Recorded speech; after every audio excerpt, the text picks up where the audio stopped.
Hi, Melissa. I'm Yes. Nina. Nice to meet you. Nice to meet you too. And your name again? Nina. Nina. Yeah, Okay. nice to meet you. Good. Nice. Could you tell me what we're doing today? Well, we're going to go out and try to find some chanterelle mushrooms, and they're a fun mushroom to look for because they're kind of a bright color. So, unlike morel mushrooms, they're kind of camouflaged and they look a little bit like all the leaf litter and everything is kind of hard to find. But chanterelles kind of pop out. They're a yellow. What do you like about fungi?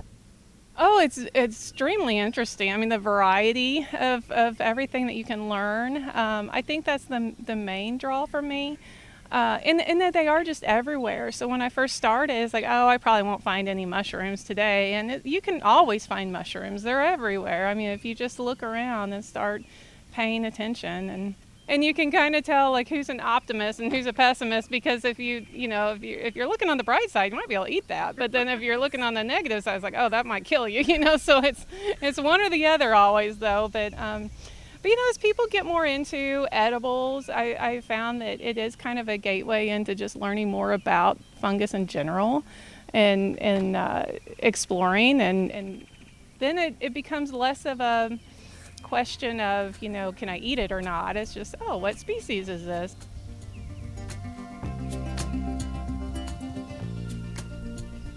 You're listening to Canned Peaches from KBIA. I'm Nina Mukherjee, first and all. We're trekking through farms, forests, and faraway kitchens, exploring 5 ingredients. Come with us to discover how communities locally and globally are intertwined through food. Mushrooms have captured people's attention for centuries. They pop up in ancient Chinese art, Celtic fairy tales, and today's indigenous medicine. But over the last few years, mushrooms have rapidly increased in popularity. The so-called Shroom Boom has opened the doors for people to find new communities through fungi. Before we get into all things mushrooms, it might be helpful to get a few fungal facts straight. So I have with me producer Lauren Hines Acosta, who reported on this episode. Hey, Lauren. So to start, what's the difference between mushrooms and fungi? Well, fungi are a kingdom separate from plants and animals, and mushrooms are part of the fungi kingdom, including lichens, yeasts, and molds. One way to think about mushrooms is that they are the fruiting body, in a way. What do you mean? So, mushrooms grow from a fungus called the mycelium. It's this white, fuzzy network of threads that grows beneath the ground. It's like an apple tree making apples. That's really interesting to think of it that way. We wanted to see some mushrooms firsthand, so we took a foraging trip with Missouri State botanist Melissa Brigler back in July. She invited us to her house in New Bloomfield, Missouri. It was surrounded by a forest woodland, perfect for mushrooms. After talking a bit outside of Melissa's house, we were ready to get our hands on some mushrooms. So Melissa led us into the forest by her house. Nina thought she saw a mushroom just 5 minutes in. We're going to head to that gate right there. Let's see. So what we probably want to look at is more like kind of over here. And so with chanterelles, yeah, there is a game that mushroom hunters play. Is it trash or a mushroom? Because sometimes you run across something you thought was a mushroom. You walk all the way down this hill and find out it was just a styrofoam cup or something like that.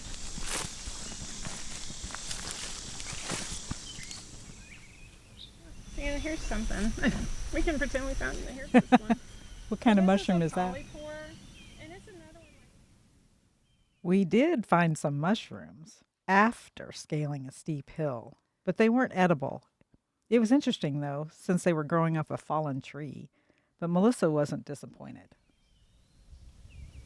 We did find, and that's what that's my example, is like you can always find mushrooms, It might not be the one you're looking for, but there's always something to discover. There's so many connections in nature.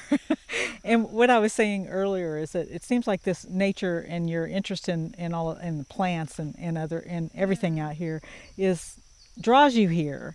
And it has drawn people to nature for a long time, and people interested in mushrooms have to be involved in that, or that they're not going to find it. Because look at how much we've looked a little while today.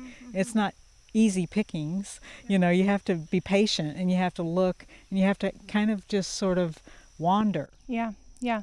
Well, and I tell people that too, and try to encourage people to go out and hunt mushrooms, because even if you don't find what you're looking for, it's still a good way to spend your time. And you do end up learning more about the wildflowers you saw, or the spiders that you walked into, or something. That's like, it's still. You're really not disappointed with your experience. I mean, I'm not. In my experience, I haven't been, but some people might be more on a mission if they didn't accomplish their mission. But we're talking a little bit about how food connects community, but it's also how food connects us. Is in this case, especially, maybe it's easy to see, is connecting us to this larger natural world. yeah, Because you have to go get it yourself, and many times now we can get some things in groceries, but well, in a way to just disconnect. We're so busy and connected, and you got to deal with it. Yeah, right. Disconnect to connect. Yeah. it turns out mushrooms are about wandering. Spending time going through that forest and being present, looking for mushrooms, was really nice. Yeah, it was really nice and very pretty. But I did run into like 3 spider webs and I got a lot of ticks. So not really, I guess it was worth it. But I don't know. Lauren, I don't think that stops lots of people from getting out there.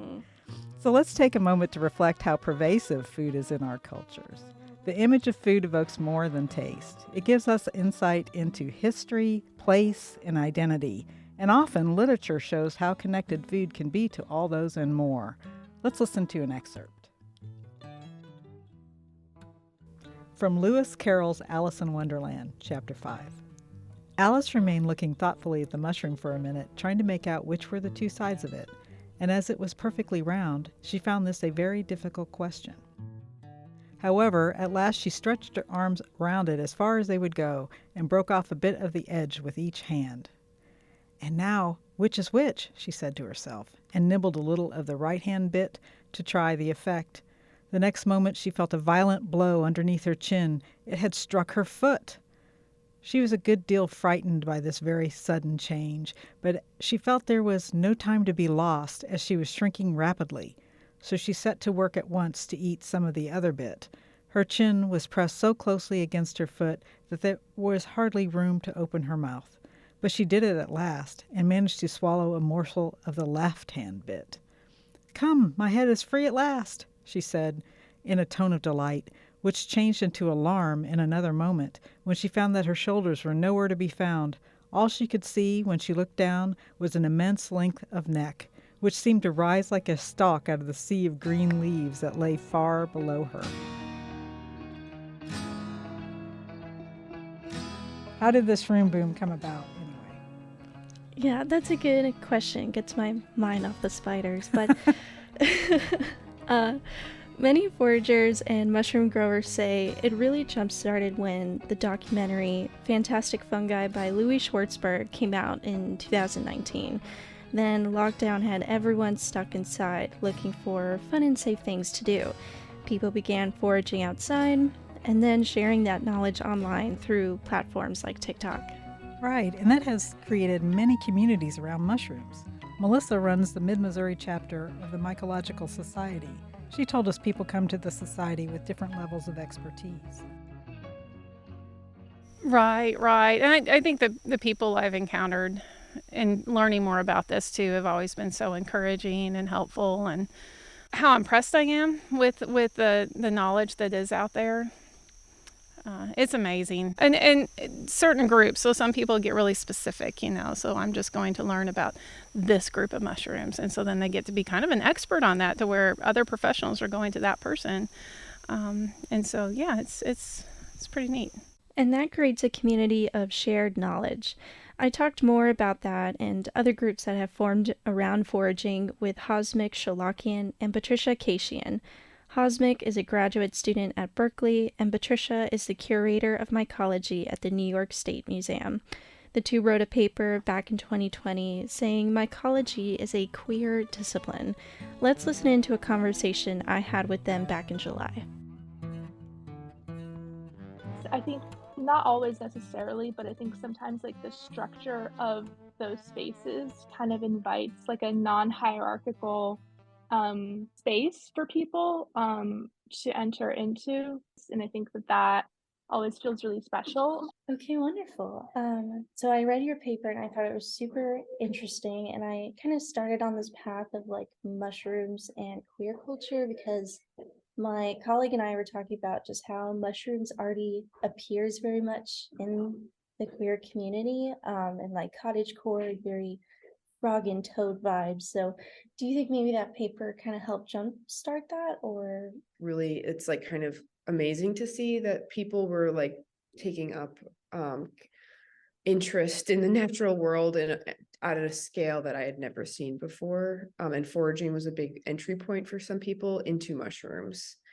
So I'm definitely not saying that we caused that, because that was like a global phenomenon. But I do think that we sort of put into the ether the explicitness of this connection to queerness. So what's the connection between LGBTQ plus community and fungi? It seems mycology and the LGBTQ plus experience have many parallels. One, fungi live outside of a binary, in this case, the plant and animal kingdoms. Two, the Western world has rejected fungi because it's seen as deviant and dangerous. Three, fungi don't have a binary mechanism for sex or reproduction, or at least not very often. Some reproduce asexually without a mating partner. There are even 23,000 different genetic combinations at the chromosomal level. Fungi embody many different types of reproductive options and don't have a strict binary method. And on top of that, over 10% of mycologists identified as LGBTQ+, according to the Mycological Society of America's 2016 survey. That was about 3 times the national reported average at the time. And more has come out about this shroom boom. We've seen a shift to plant-based diets, mushroom growing kits, and a new industry. Even though we were unsuccessful finding edible mushrooms, Lauren, Chef J2 Gelano had some chanterelles for us. He was growing his own 90 miles away near St. Louis at his mushroom cultivation facility called Mushrooms Naturally.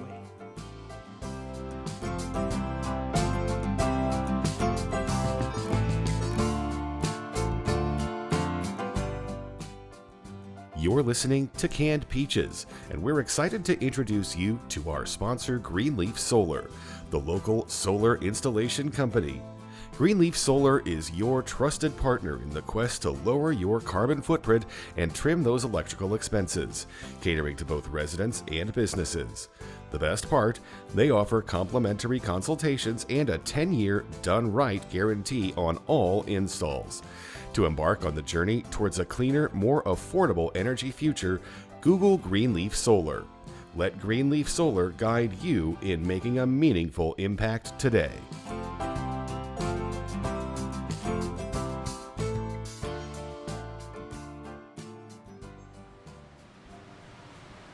Hi. Well, hello.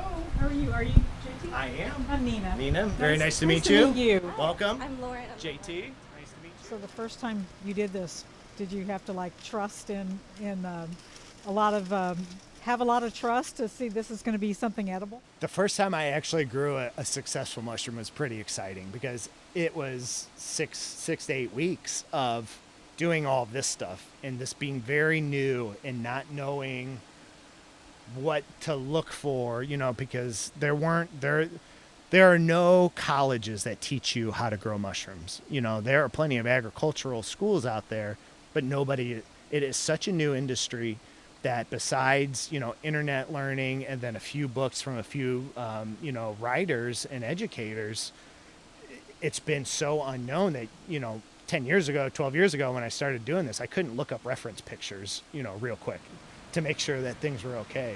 But then, when my first shiitake mushroom grew, I was excited, I couldn't be happier.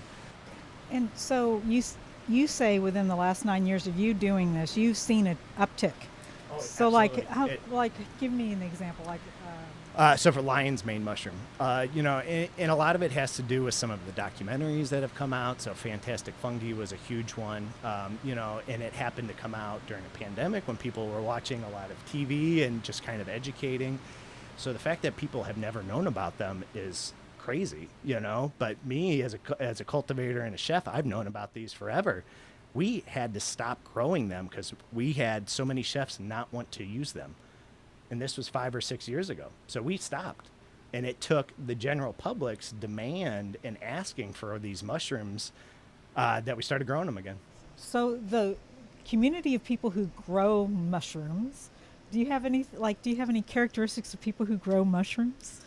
Yeah, a lot of the mushroom growers that I know locally are all people that were kind of self-taught into science or gardening in some aspects.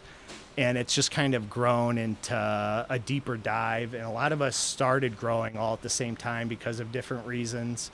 But Paul Stamets came out with a couple books. There were a couple websites in the early 2000s, and it really turned a lot of people on to like the practicality and the actuality of being able to grow at home. So it's just more or less like the information being available. In here real quick, this is just kind of our walk-in cooler. It just kind of shows you a volume.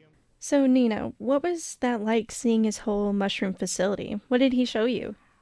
It was astonishing, like a wonderland. There was one room with a 12-foot ceiling that had these bags of sawdust and fuzzy white mycelium stacked to the ceiling. He said that the room can grow several thousand pounds of mushrooms.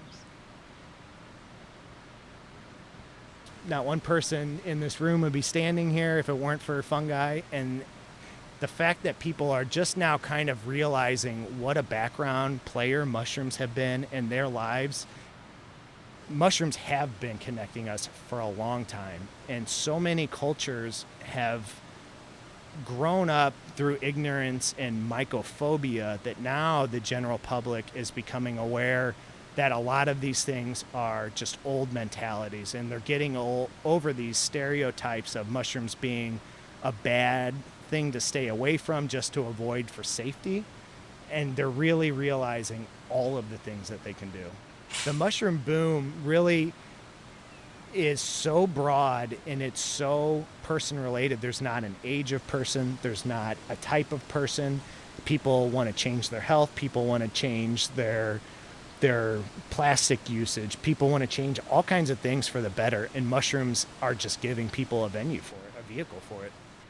Oh my gosh, please tell me you got to eat some mushrooms. Don't you worry, Lauren. JT walked us through a mushroom tasting. He also made a summer sweet potato hash with locally found chanterelles. And I see that you just put some olive oil. No. This is a grapeseed oil. Grapeseed, yeah. okay. So we're gonna heat that up in our cast iron. We'll brown up our sweet potatoes. We'll pull those out. And then we'll give our chanterelle mushrooms a good hard sear to really kind of caramelize them, almost like you would a bacon or like a meat-based product for the base of a hash. But again, all vegan. And then we're going to put some of our butternut squash and shiitake miso paste that we make, and then finish it with some of our shio. So that sounds fantastic. It should be pretty good. So, what did he have you try? Yeah, he gave us a whole spread of different mushrooms. I think it was from the mildest flavor to mushrooms with the most umami or savory flavor. Hen of the Woods was one of my favorites. It had the texture of crab. And I guess you're going to have to listen now to how much I loved trying them all. I'm going to start eating. Okay. Yeah, if you guys want to start trying all of your mushrooms, now that you've got the progression, you can really start feeling the difference in flavors and textures as you work your way through them. Second one. Oh my. Subtle difference. You've got them in a nice order here. I did them in the order from mild to stronger. Just like you cooked them.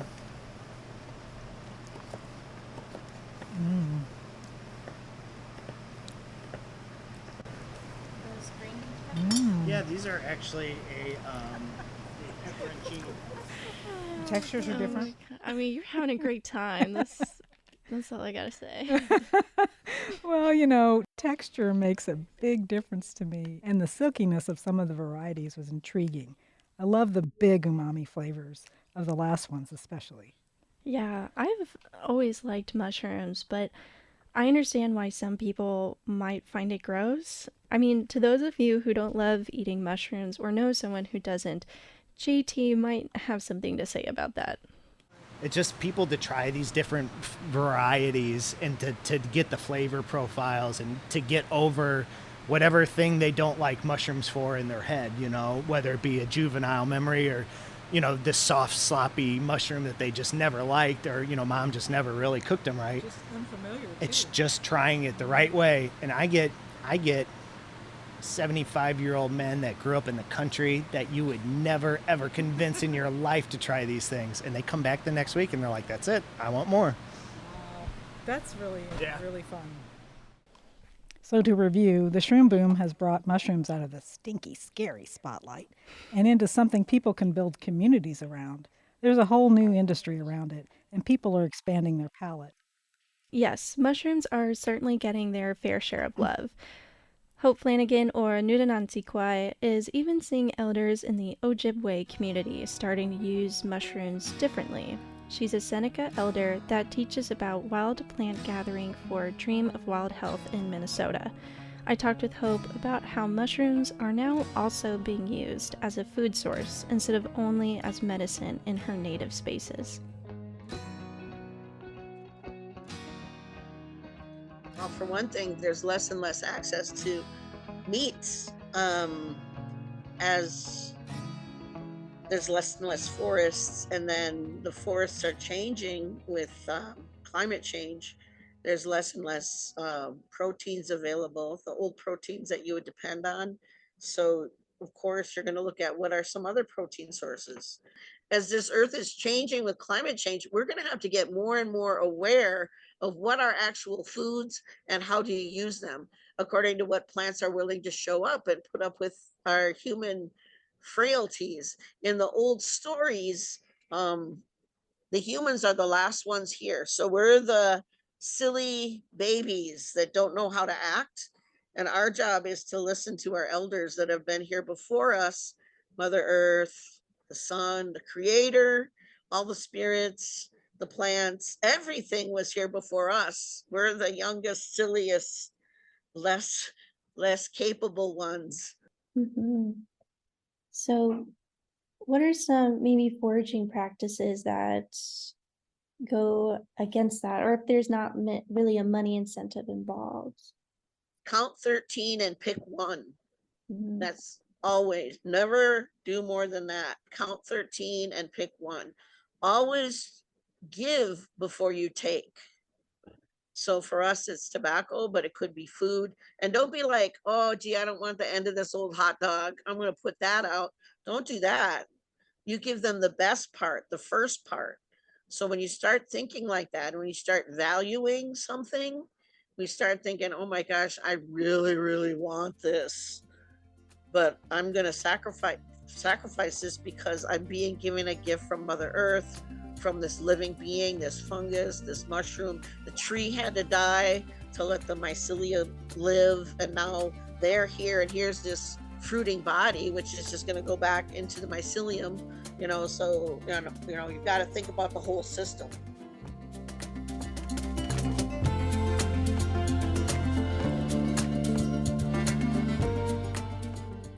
Like Melissa said, when you go out looking for mushrooms, you might not find what you're looking for, but you might find something more. I don't think we've got a whole lot of wiggle room to spend a lot of time not being present, because we're going to need each other for spiritual support, for growing food, for cleaning water, whatever it is, to go back to tribal thinking about I'm not the winner here. It's we. This is a we experience, not an I experience.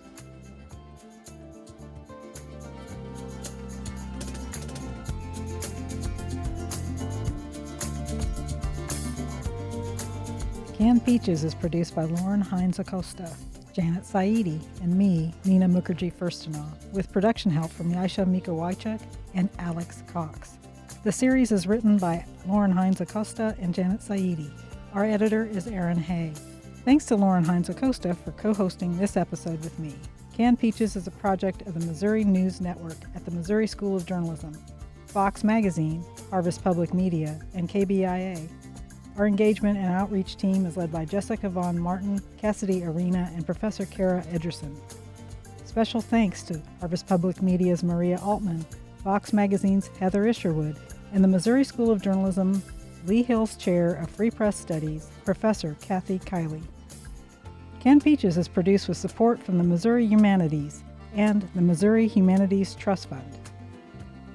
On Canned Peaches, we're exploring how we're all connected through the food on our plates. For more episodes, go to kbia.org, and you can see more stories from Canned Peaches at foxmagazine.com. I'm Nina Mukherjee Firstanaw. Thanks for listening. See you next time.